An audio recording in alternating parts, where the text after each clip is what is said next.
किस भाषा का चयन करना चाहिए? English, English. आप अपना परिचय दे दें और थोड़ा सा चेयर होगा। So my name is Himanshi. I'm reading in class 10, and my aim is to become doctor. And my hobby is dance. And I'm reading in SM Public School. My mother name is Miss Pavani Sakhi, and my father name is Mr. Akhilesh Sakhi. And I'm reading and I'm coaching first Civil Institute and second OJA's classes. I attend OJA classes. जैसे आपने कहा आपको doctor बनना है, तो आपको doctor किस चीज़ का बनना है? फिजियोथेरेपिस्ट, आई डॉक्टर, और बहुत से ब्रांच होते हैं डॉक्टर में, तो आपको किस टाइप का डॉक्टर बनना है? मेरे को सर्जन बनना है।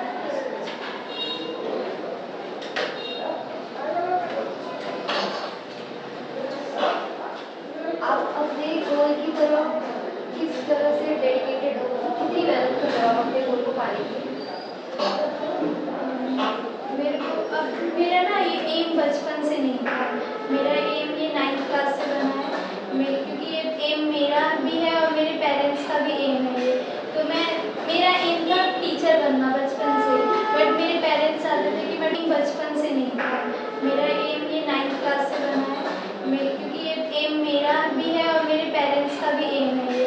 तो मेरा एम था टीचर बनना बचपन से, बट मेरे पेरेंट्स चाहते थे मैं डॉक्टर बनूँ। इसीलिए मेरी मदर का सपना था कि मेरी मदर डॉक्टर बने, बट वो घर की प्रॉब्लम्स की वजह से डॉक्टर नहीं बन पाई, जिस वजह से मेरी मदर चाहती है कि अब मैं उनका सपना पूरा करूँ। इस वजह से मैं डॉक्टर बनना चाहती हूँ और इसलिए मैं मेहनत बहुत कर रही हूँ। मैं कितने घंटे पढ़ती हैं उसके बाद? सुबह 4 बजे उठ के पढ़ती हूँ।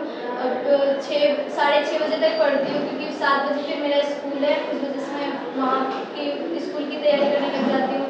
फिर मैं स्कूल जाने के बाद स्कूल से जब आती हूँ मेरी छुट्टी 1 बजे होती है। 1 बजे के बाद 4:30 बजे मुझे यहाँ आना होता है। उतने बीच में मैं मैथ वगैरह सॉल्व करती हूँ। यहाँ से मेरी छुट्टी हो जाती है 6 बजे होती है। तो 6 बजे के बाद मैं घर पे जाती हूँ। फिर उसके बाद मैं वहाँ पे थोड़ा साइंस पढ़ती हूँ। उतने बीच में 7 बजे मेरा कोचिंग है, साइंस पढ़ती हूँ। तो फिर वहाँ से मेरा छुट्टी हो जाता है। 8 बजे आती हूँ, तो उस टाइम पे फिर मैं पढ़ती हूँ। 7 बजे छुट्टी हो जाता है, फिर पढ़ती हूँ। तो वो मैं तब नहीं पढ़ती। मेरे पापा आ जाते हैं 10:30 बजे, मैं तब स्टार्ट करती हूँ। तो वहाँ से 12 बजे तक पढ़ती हूँ।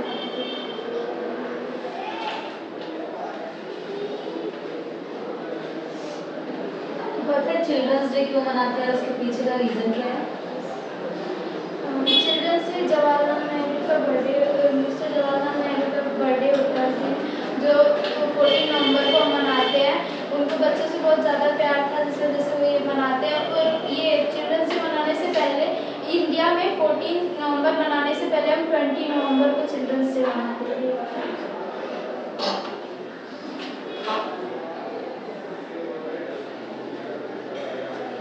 जैसे कि हिमांशी जी, पिछली बार हमने एक बच्चे को चुना था यूनिक स्टूडेंट। वो चुनने के 2-3 महीने तक पढ़ा यहाँ पे, और फिर उन्होंने यहाँ पे कहीं भी पढ़ाई उन्होंने छोड़ दिया। वो पढ़ के पक चुके थे। तो मानकर चलिए कि हम आपको यूनिक स्टूडेंट यहाँ चुनेंगे। पिछले साल वो बच्चा 1 साल तक यहाँ नहीं आया। तो अगर आप मानकर चलिए 10वीं अच्छा से ला लेते हैं मार्क्स, तो फिर आप मतलब क्या सोच रही हैं? आगे कहीं और जाकर पढ़ाई करने का इरादा है, किसी अच्छे इंस्टीट्यूट में एडमिशन लेने का इरादा है, क्या प्लानिंग क्या है? अगर अच्छे मार्क्स आ रहे हैं आपको, पढ़ने का इरादा क्या है, कैसी प्लानिंग है आगे के फ्यूचर के बाद? अगर 10th में अच्छे आ जाते हैं तो मेरा प्लानिंग तो यहाँ और ओजो सर की क्लासेस में जाने की है। यही 2 जगह में मेरा साइंस क्लियर कर दूँगी। फिर उसके मेरे यहाँ से जैसे मेरे जीजाजी कह रहे हैं कि अब वहाँ पे फरुखाबाद में मेरा गाँव है, वहाँ पे कॉलेज है बहुत बड़ा। वहाँ पे मेरे जीजाजी कह रहे हैं तुम वहाँ एडमिशन ले लो, लेकिन मैं चाहती हूँ कि मैं यहीं पे पढ़ूँ, यहाँ पे और क्लासेस में पढ़ूँ। मेरे को लगता है मेरा फ्यूचर यहाँ से अच्छा हो सकता है। बट जैसे कि आपने भी बताया और मैंने आपसे पहली बार, तो ओजस सर मैरिज में 10वीं तक के ही विद्यार्थी को पढ़ाता है।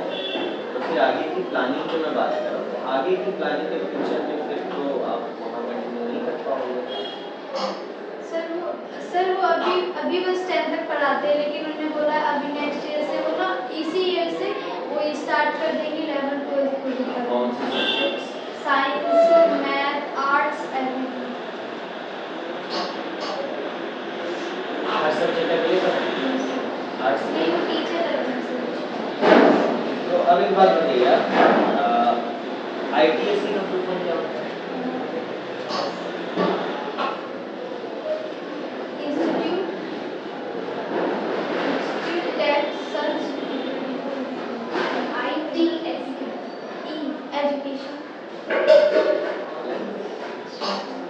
मैं आपको बताना चाहूँगा कि अभी जो आप एग्ज़ाम दे रहे हैं ये ITSE के अंतर्गत ही दे रहे हैं, और जिसका फुल फॉर्म होता है इंस्टीट्यूट टैलेंट सर्च एग्जामिनेशन। मैंने बार एक्सप्लेन किया, तृतीय चरण का ये एग्ज़ाम है। तो इसी संदर्भ में आपको बताना चाहूँगा कि तृतीय चरण में अभी आप बैठे हुए हैं, और इसका उद्देश्य है कि एक बच्चे को हम चुनेंगे और वो बच्चा अच्छा होना चाहिए, हर चीज़ें सही होनी चाहिए, और फिर उसको वो कुछ अच्छा करे। तो ये सारी चीज़ें, तो आपके अनुसार क्या लगता है जो ITSE हो रहा है इसका उद्देश्य क्या है? सर मेरे हिसाब से ये बेस्ट बच्चे चुनने का होगा। सर मुझे इसके बारे में ज़्यादा जानकारी नहीं है, सॉरी। हिमांशु जी, कुछ देर पहले आपने बताया था कि आपको MBBS करना है, तो मैं आपको जानकारी के लिए बता दूं कि MBBS करने के लिए एक एग्ज़ाम होता है NEET। तो मैं ये जानना चाहता हूँ NEET कौन सी संस्था कंडक्ट करती है? NEET को एग्ज़ाम जो लेती है वो कौन सी संस्था लेती है?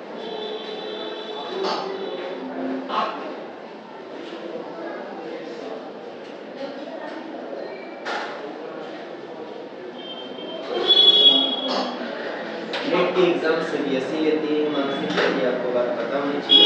CBSE कंडक्ट करती है एग्जामिनेशन। इसके अलावा आपने बातें बोली थी कि आपको सर्जन बनना है, तो सर्जन हर एक डिपार्टमेंट के स्पेशलिस्ट हैं। अभी इंडिया के मैं बात करूँ कि सबसे अच्छे सर्जन कौन है, या फिर टॉप मोस्ट कौन अच्छे ऐसे सर्जन हैं जिससे आप प्रेरित 2-4 सर्जन का नाम बता सकते हैं?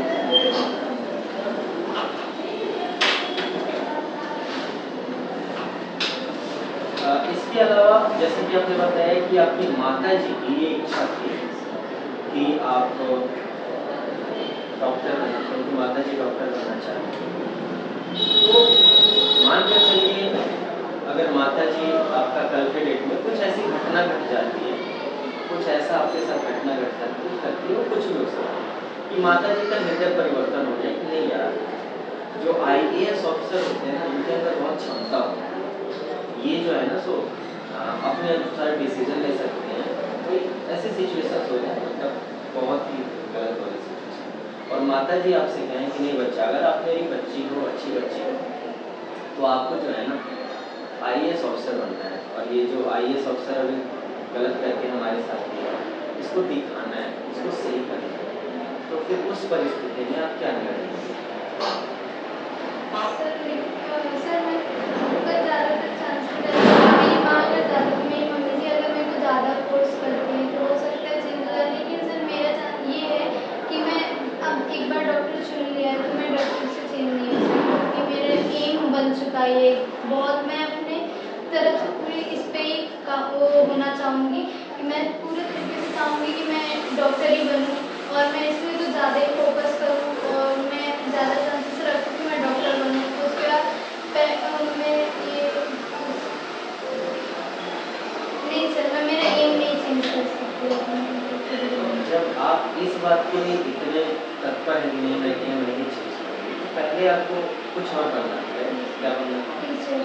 तो फिर जब आपको टीचर बनना था तो आपने किस उद्देश्य के साथ अपना ये मोटिव चेंज कर दिया कि नहीं माता जी ने मेरी कहा, यानी इससे पहले आपने जवाब किया था कि मेरी माता जी जो है वो सही है, आपने माता जी के कहने पे अपने टीचर से चेंज करके आपने सोचा कि माता जी ने कहा है, परिवार ने कहा है तो मैं बनूंगी डॉक्टर। ये माता जी भी तो कह रही हैं कि मेरे साथ परिस्थितियां प्रतिकूल हो गई हैं, तो फिर इसका क्या मतलब निकाला जाए? कि आपने माता जी के चलते एक बार डिसीजन चेंज किया। अब माता जी कह रही कि नहीं बच्चा, मतलब माता जी जिद पे रही हैं कि अगर मतलब ऐसी कंडीशन आ गई कि नहीं आप मेरे बच्चे हो, मेरे को परेशानी हो, आप बताओ कोई मम्मी को आपको बोल के चला जाए तो आपको अच्छा लगेगा? नहीं लगेगा ना। तो माता जी कह रही मेरे को अच्छा नहीं लगा है, दिखाना है कि नहीं आपको IAS ऑफिसर बन के दिखाना है। माता जी का प्रण ले लिया है माता जी ने आपसे। फिर उस परिस्थिति में फिर भी आप पढ़ी नहीं माता जी, आपके साथ जो हुआ सो हुआ, आपको तो मैं कोई टेंशन नहीं लूंगा, मैं तो वही करूंगी जो आपने पहले बोली थी कि नहीं बाबू डॉक्टर बनना है, भले माता जी की प्रतिष्ठा पे कोई उंगली उठा दे कोई दिक्कत नहीं, कभी भी आप यही डिसीजन अपना रखेंगे? ये सर पर मैं ये डिसीजन इसलिए रखूंगी क्योंकि अब मेरे को सब ये कह रहे हैं कि तुम ये मत बनो। अगर मैं बाई चांस बन जाती हूँ डॉक्टर तो उस टाइम पे भी मेरी मम्मी को प्राउड फील होगा, हाँ कोई नहीं मेरी बेटी इतना तो कर दी मेरे लिए।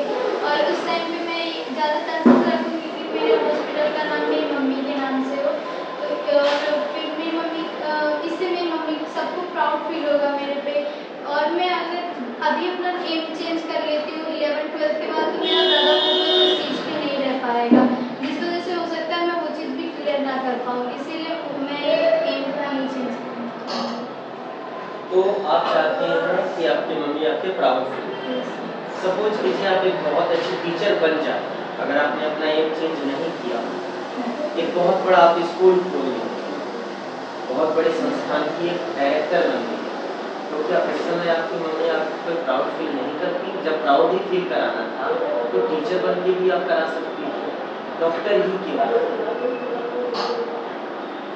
सर मैं टीचर बन के भी करवा सकती थी पर मेरी मम्मी ये मेरी पूरी फैमिली चाहती थी कि मैं डॉक्टर बनूं और फिर कहीं ना कहीं मुझे भी लगने लगा हाँ कोई नहीं मैं डॉक्टर भी बन सकूँ। बट अभी तो मैंने बोला फैमिली तो अभी आपको कुछ और चाहती थी बनने के लिए, आपने तो फैमिली की बात नहीं मानी। अभी आपकी मम्मी चाहती थी कि आप IAS ऑफिसर बने, आपने मम्मी की बात नहीं मानी, तो फिर क्या चांसेस थे कि मम्मी आपको प्राउड फील करेंगे? यहाँ पे तो गलत बात होगी ना। आप बोले तो मम्मी की प्राउड के लिए किया है और मम्मी ने बोला था IAS ऑफिसर बनो बच्चे, आपने बोला कि नहीं मैं तो नहीं बनूंगी, आपने एक बार चेंज करा दिया, आप नहीं करा सकते, मैं प्राउड फील कराऊंगा। तो आप टीचर बनते, बहुत अच्छे टीचर बन जाते जैसे कि आप चाहते हैं कि टीचर बने, आपके अंदर वो क्वालिटी अच्छे से आप कम्युनिकेट अभी कर पा रहे हैं, टीचर की गुण होती है कि अच्छे से कम्युनिकेट कर पाए, किसी भी चीज़ों को अच्छे से एक्सप्लेन कर पाए।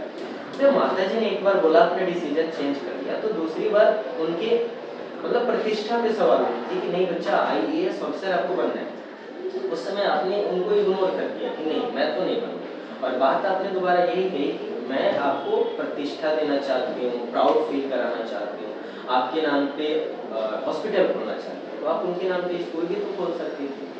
तो ऐसा क्या है, आपने तो एक बात नहीं मानी उनकी, फिर आपने ये जो चेंजेज कर दिए, तो फिर ये कैसे, ये समझ में नहीं आया। प्राउड फील कराना चाहती तो जो आपने पहले ही टारगेट ले रखा था उसी से प्राउड फील करवा सकती थी, अब आपने तो उनकी बात को भी इग्नोर कर दिया और फिर कह रहे हैं उनके नाम पे हॉस्पिटल खोलेंगे, तो क्या था, आप स्कूल भी खोल के प्राउड फील करा सकती थी। सर मैं स्कूल खोल के भी प्राउड फील करवा सकती थी पर ना मैंने मेरा ये एम टीचर वाला भी कंफर्म नहीं था, मैं खुद ही कंफर्म नहीं थी कि मैं टीचर बन सकती हूँ कि नहीं बन सकती। मैं चाहती तो गवर्नमेंट टीचर भी बन सकती थी, गवर्नमेंट टीचर बन के भी मम्मी को प्राउड फील करवा सकती थी, लेकिन उस टाइम पे मैंने ये इतना सोचा नहीं था। मेरी दीदी की अभी शादी हुई थी तो मेरी दीदी के जो हस्बैंड है उन्होंने मेरे को बोला कि तुम डॉक्टर बनोगे तो ज़्यादा बेस्ट रहेगा, मेरे मामा जी ने भी मेरे को बोला तुम डॉक्टर बनोगे तो ज़्यादा बेस्ट रहेगा, मेरी मम्मी ने भी बोला, मेरे पापा ने भी बोला। फिर मैंने सोचा जब मैं खुद ही मेरे एम को लेके कंफर्म नहीं हूँ तो मैं वहाँ पे अगर बाई चांस मैं ये टीचर नहीं बन पाती हूँ तो हो सकता है कि मेरी मम्मी को इतना प्राउड फील नहीं होगा कि हाँ मेरी बेटी इतना ये मैंने वो इतना सोचा था तुम्हारे लिए डॉक्टर बनो लेकिन तुम डॉक्टर नहीं फिर भी तुमने टीचर का एम दिया और अब तुम सक्सेस नहीं हुई हो। तो अगर मैं अब डॉक्टर बनने के बाद भी सक्सेस नहीं होती तो मेरी मम्मी को ये लगेगा कि हाँ कोई नहीं मेरी बेटी ने मेरी बात तो मानी, दोबारा ट्राई करो। और सर मैं इतनी भी कंफर्म नहीं हूँ कि मैं पास हो सकती हूँ, हो सकता है मैं नीट ना क्लियर कर पाऊँ, लेकिन मैं बार बार ट्राई करने पे नीट भी क्लियर हो सकता है, नीट क्लियर कर दूँ तो सर ज़्यादा चांस है। नीट का जो एग्जाम होता है उसको आप कितनी बार अपने जीवन में अपीयर हो सकते हैं? सर पहले तो मेरे चांसेस रहेंगे कि मैं फर्स्ट ईयर नहीं, आपको मौके गवर्नमेंट आपको कितने मौके देती है? आई थिंक सर 3 देती है। मैं आपको जानकारी के लिए बता दूं, नीट का एग्जाम आप इनफाइनाइट पर मौका दे सकते हैं। आप 35 ईयर्स तक कितनी बार चाहें आप क्लियर हो सकते हैं, इसमें 3, 4, 5 चांसेस कोई नहीं। तो इसकी जानकारी आप रखें, ये कहीं ना कहीं आपको नेगेटिव मार्किंग देते हैं, जानकारी नहीं रखते हैं। मैं आपको जानकारी देना चाहूँगा कि नीट यदि आप क्वालिफाई करते हैं, टॉप रैंक आते हैं, तो फिर इसमें क्या होता है, आप जो टॉप मोस्ट इंडिया के एम्स होती है ना, उसमें आपको एडमिशन मिलता है। अभी आप बता सकते हैं रैंकिंग के हिसाब से इंडिया का नंबर 1 एम्स कौन सा है? ये सर जो दिल्ली में एम्स है वही है।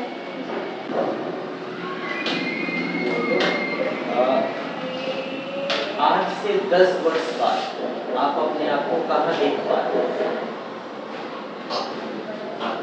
सर जैसे मेरा विलेज में फरुखाबाद है, मैं मेरे चाहती हूँ वहाँ पे BH हॉस्पिटल बनाना चाहती हूँ, वहाँ पे मैं अपने आप को देखना चाहती हूँ। 10 साल बाद आप कहाँ गाँव में अपने आप को देखना चाहते हैं, हॉस्पिटल में? हिमांशु जी, मैं आपको जानकारी के लिए बता दूं, अभी आप 10वीं की छात्र हैं। आप 2 वर्ष प्रारंभ में समय व्यतीत करेंगे, और जैसा कि आपने बोला, कितने वर्ष लगता है कि आप कितने प्रयास में क्वालिफाई कर जाएंगे?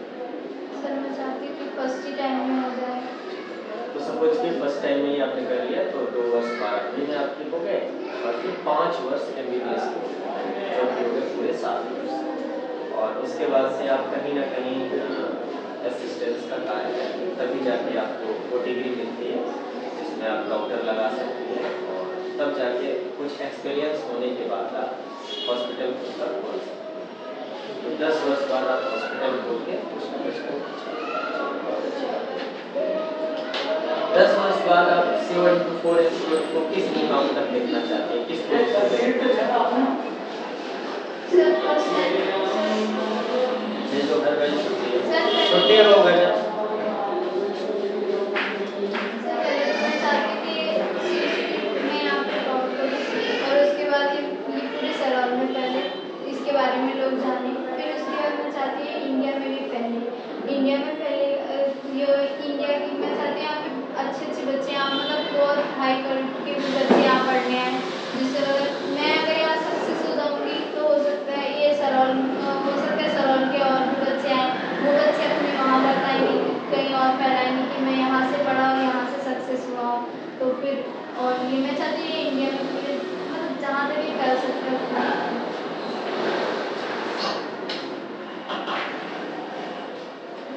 आपके अनुसार आज के युग में टीचर्स और स्टूडेंट के बीच में कैसी बॉन्डिंग होनी चाहिए और कैसी है? सर टीचर और स्टूडेंट के बीच में अभी के युग में तो ये ज़्यादातर फ्रेंड्स की तरीके से है बॉन्डिंग, फ्रेंड्स के तरीके से। और पहले की मैं चाहती होनी चाहिए थी, जैसे टीचर भी फ्रेंड की तरह होना चाहिए, जो बच्चों से घुल मिल के रहे, जिससे मतलब बच्चे अपनी सारी बात टीचर से शेयर कर सके, क्या उनसे कोई भी नर्वसनेस ना रहे उन्हें कि मैं ये बात टीचर से नहीं कह सकता हूँ या कह सकता हूँ।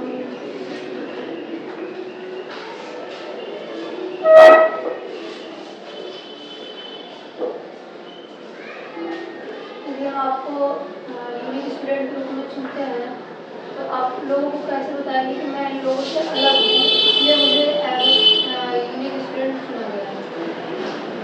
मेरे को इस यूनिक स्टूडेंट में आए ज़्यादा दिन नहीं हुए हैं, एक ही महीना हुआ है, तो मैं इतना नहीं जानती, या मैं किसी भी बच्चे को ज़्यादा नहीं जानती, अगर वो बच्चा मेरे से पूछता है कि अगर आपको यूनिक स्टूडेंट चुना जाए तो आप क्या करोगे, तो मेरे ज़्यादा चांस मैं यही बोलूँगी कि मैं मेरी तरफ से मेरा डिसिप्लिन पूरा मैं दे रही हूँ, और मेरा अभी जितने भी टेस्ट हो रहे हैं उसमें मैं फर्स्ट आ रही हूँ, तो मैं चाहती हूँ मैं यही बोलूँगी, और बाकी तो टीचर्स आप लोग पे डिपेंड करता है।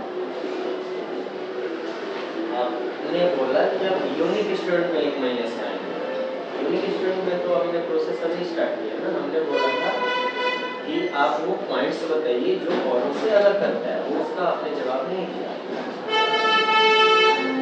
सर मैं अभी मेरी क्लास में फर्स्ट आ रही हूँ, और